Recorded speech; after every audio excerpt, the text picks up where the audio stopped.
अगर मैं आपसे पूछूं कि आपके जीवन का उद्देश्य क्या है, तो आपका क्या जवाब होगा? छोड़िए, मैं बताता हूँ। भोजन करके पेट भरना, बच्चों की प्राप्ति करना, जी भरकर सोना या डॉक्टर, इंजीनियर, जिलाधिकारी, नेता, अभिनेता आदि बनना। इन्हीं में से आपका भी कोई उद्देश्य होगा। क्या ये सब मनुष्य जीवन के अंतिम लक्ष्य हैं? आइए एक उदाहरण के द्वारा समझने की कोशिश करते हैं।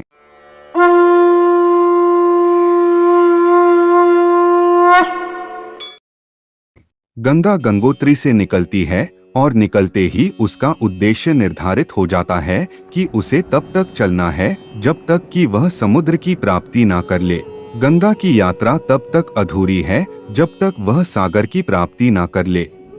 उसी प्रकार मनुष्य की यात्रा भी तब तक अधूरी है जब तक उसे परमात्मा न मिल जाए। दुर्लभ मानुष जन्म है, देह न बारंबार, तरुवर ज्यों पत्ता झड़े, बहुरी न लागे डार। इस संसार में मनुष्य का जन्म बड़ा दुर्लभ है। शास्त्र कहते हैं कि जब अनेक जन्मों के पुण्य उदय होते हैं, तब कहीं जाकर मनुष्य योनि प्राप्त होती है। जिस योनि में अभी आप हैं, वह 84 लाख योनियों के बाद आपको प्राप्त हुई है। क्या आप बिल्ली, कुत्ता, बकरी आदि योनियों में रहकर परोपकार व सत्कर्म कर सकते हैं? नहीं कर सकते, कदापि नहीं। ईश्वर ने हमें अन्य सभी जीवों से श्रेष्ठ क्यों बनाया है? हमें जो सोचने की बुद्धि और विवेक दिया है, किसी दूसरी योनि में क्यों नहीं है? इसलिए हमें इन भोगों और विषयों में न पड़ते हुए सदैव भगवान का चिंतन करना चाहिए। डॉक्टर, इंजीनियर या कुछ और बनना हमारा परम उद्देश्य नहीं है। इन सब को हासिल करते हुए मोक्ष की प्राप्ति करना हमारा परम उद्देश्य है।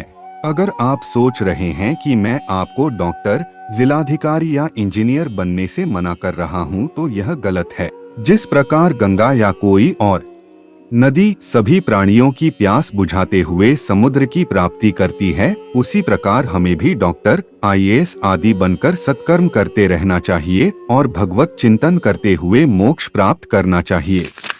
आइए एक कहानी के माध्यम से समझें। एक समय की बात है, किसी नगर में भारता नाम के एक राजा रहते थे। उनका साम्राज्य बहुत ही संपन्न और खुशहाल था।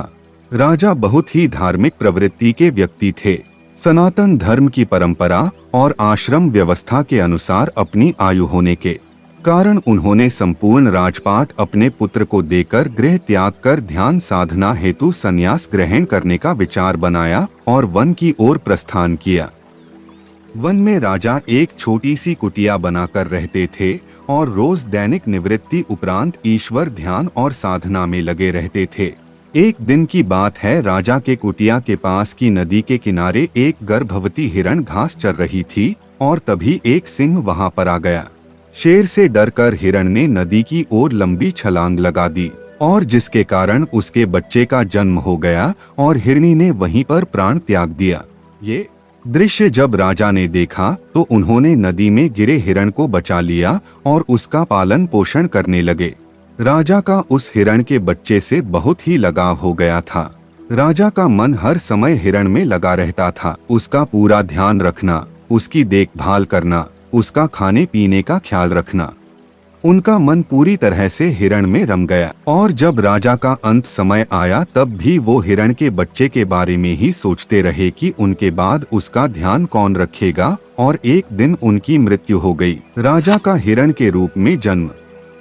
राजा की मृत्यु के बाद उनका जन्म हिरण के रूप में हुआ, लेकिन फिर भी उन्हें अपने पहले जन्म के बारे में पूरा ज्ञान था और राजा जो कि एक हिरण थे, उनका अन्य हिरण के साथ मन नहीं लगता था और वो जंगल में ही एक महर्षि की कुटिया में रहने लगे और वहां पर शास्त्र इत्यादि का ज्ञान सुनते, और ऐसे ही उन्होंने अपना हिरण का संपूर्ण जीवन बिताया। राजा का ब्राह्मण के रूप में जन्म। इसके बाद राजा का तीसरा जन्म एक ब्राह्मण के घर में हुआ। वो एक संपन्न परिवार था, लेकिन राजा को इस बार भी अपने पिछले 2 जन्मों का ज्ञान था और अपनी मुक्ति और जन्म से ही उन्होंने अपनी वाणी पर विराम लगा लिया। किसी से भी बोलते चलते नहीं थे, हमेशा अपने विवेकी मन के ध्यान में रहते थे।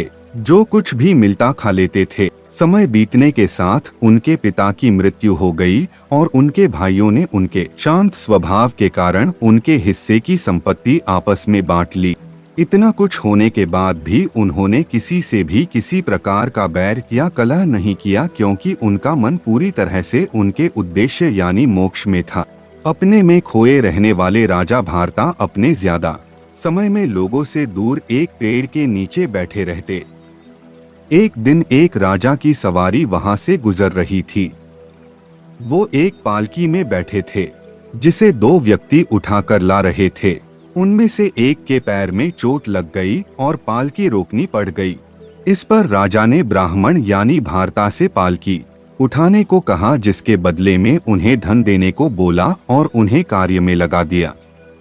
पालकी ले चलते समय भारता द्वारा पालकी डगमगाने लगती। इस पर राजा ने उन्हें डांट लगाई और उन्हें मूर्ख कहा। भारता को ये बात अच्छी नहीं लगी और पहली बार उन्होंने मुंह खोला और राजा से बोला, हे राजन, तुम मुझे मूर्ख कह रहे हो। अगर मैं मूर्ख हूँ तो तुम भी मूर्ख हो, क्योंकि इस जगत में हर कोई एक ही सत्ता का अंश है। हमारी आत्मा भी उसी परम सत्ता का अंश है। यदि तुमने मेरी आत्मा को मूर्ख बोला तो ये सही नहीं, क्योंकि आत्मा में कोई गुण या दोष नहीं, ये पूरी तरह से पवित्र है। और यदि तुमने इस शरीर को मूर्ख बोला तो हाँ, मैं मूर्ख हूँ, तभी तो इस मोह माया के भ्रम से मुक्त नहीं हो पा रहा हूँ।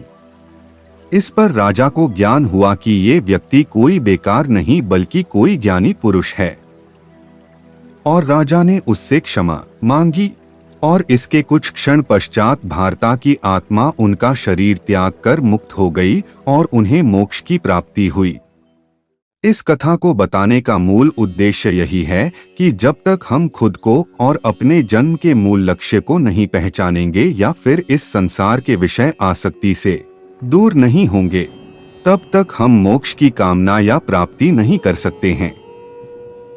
मनुष्य शरीर जैसा अलभ्य अवसर पाकर भी यदि उसका उद्देश्य नहीं जाना, तो क्या मनुष्य का शरीर और क्या पशु का शरीर। श्रीमद् भागवत में बताया है, यह प्राप्य मानुषम देहम मुक्ति द्वारम पावृतम गृहेषु खगवत सत्तस्तमारूढ़ विदुह, अर्थात मोक्ष के खुले द्वार और मनुष्य शरीर पाकर भी जो पक्षियों की तरह अज्ञान के घेरे में कैद है, उसे लक्ष्यहीन समझना चाहिए।